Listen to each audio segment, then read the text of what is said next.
በታሪክ እጅግ አስፈሪ ቦክሰኛ አይረን ማይክ ይባላል። በ20 ዓመቱ የዓለምን ከባድ ሚዛን ሻምፒዮን በመሆን ታሪክ የሰራው ታይሰን ህይወቱ እንደ ፊልም የተወሳሰበ ነበር።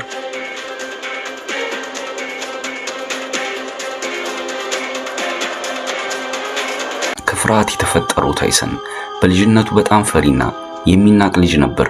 የቦክስ ስልጣን የጀመረው ግን የሚወዳት እርግቡ አንድ ጉልበተኛ አንገቷን ስለቀላበት ነበር። ያኔ ነው ለመጀመሪያ ጊዜ ቦክስ የተጠቀመው።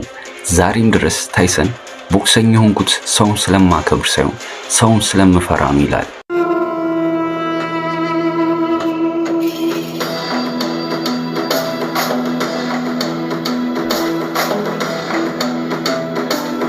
ታይሰን የዝና ጫፍ ላይ ያለ ከ400 ሚሊዮን ዶላር በላይ ሀብት ነበረው። በቤት ውስጥ 3 ነጭ ነብሮች ያሳድግ ነበር። ለአንዱ ነብር ምግብና እንክብካቤ ብቻ በወር $8000 ያወጣ ነበር። በአንድ ወቅት አንድ ነብሩ ጎረቤቱ ሲቧጨርበት ታይሰን የከፈለው የካሳ ክፍያ $250,000 ነበር።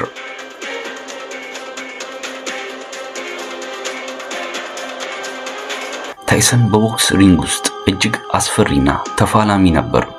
በአንድ ወቅት ሪንግ ውስጥ እየተጫወተ ያለ በድንገት የተጋጣሚውን ጆሮ ነክሶ በመቁረጥ አውሬው የሚል ቅጽል ስም ተሰጠው።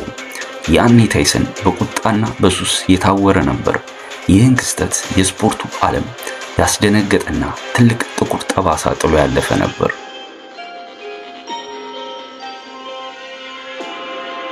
ታይሰን በዚህም አላበቃም። በሴት መድፈር ወንጀል ተከሶ ወደ እስር ቤት ሲገባ ሕይወቱ ያበቃለት ይመስል ነበር። ነገር ግን እስር ቤት ውስጥ ራሱን ለማየት የተሻለ ጊዜ በማግኘቱ የተለያዩ መጽሐፍቶችን በማንበብ ራሱን አሻሻለ። ከእስር ቤት ሲወጣም ይበልጥ የተረጋጋና መንፈሳዊ ሰው ሆኖ ነበር።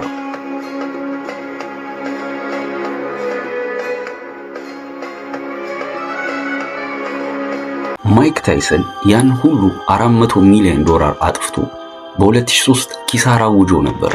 ነገር ግን ታይሰን ተስፋ አልቆረጠም። ዛሬም በፊልሞቹና በቢዝነስ ዳግም ሚሊዮነር ሆኗል።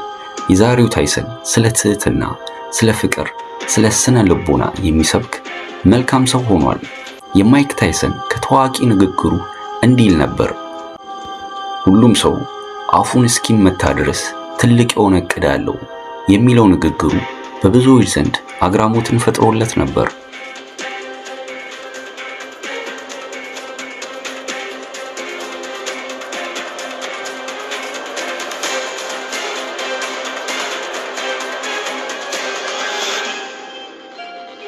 ውድ የአፍሪሲኒያ ተመልካቾቻችን አብረን ብዙ ተጉዘናል። እናንተም ቪዲዮዎቻችን እየተመለከታችሁ እኛም ደግሞ እያዘጋጀናቸው ከአፍሪሲኒያ ጋር ብዙ ሄደናል። በያዝነው ዓመት መጨረሻ 100,000 ቤተሰቦችን ለማፍራት የያዝነውን ዘመቻ በመቀላቀል አገልግሎቱን ይደግፉ። ሰብስክራይብ በማድረግና የደወሏን ምልክት በማብራት ለናንተ ምንም አይነት የገንዘብ የጉልበትና የጊዜ ወጪ የማይጠይቅ ሲሆን ለኛ ግን ከፍተኛ ጥራት ያላቸውን ዝግጅቶች ወደናንተ እንድናደርስ ይረዳናል።